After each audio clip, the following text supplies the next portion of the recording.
Yeah,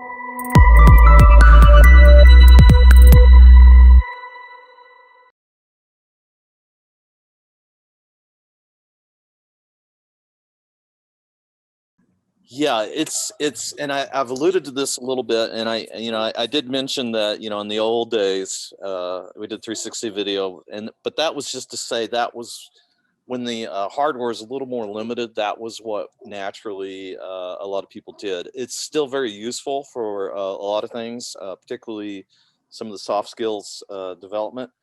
But what we've seen over the years is that some of the things I mentioned before, we have this evolution and these discoveries that keep happening along the way.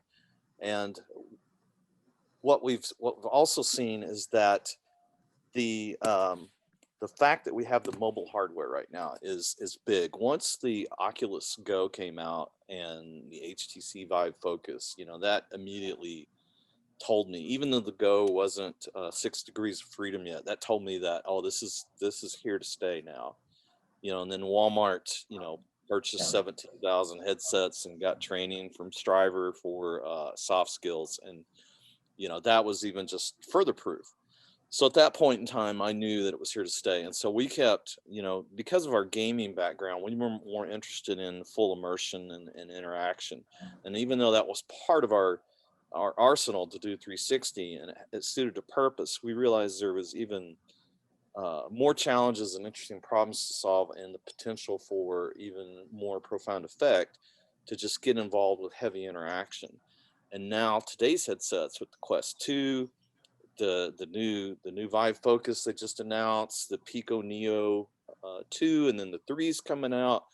You're talking about, and some really nice resolution and some nice processing power on these headsets.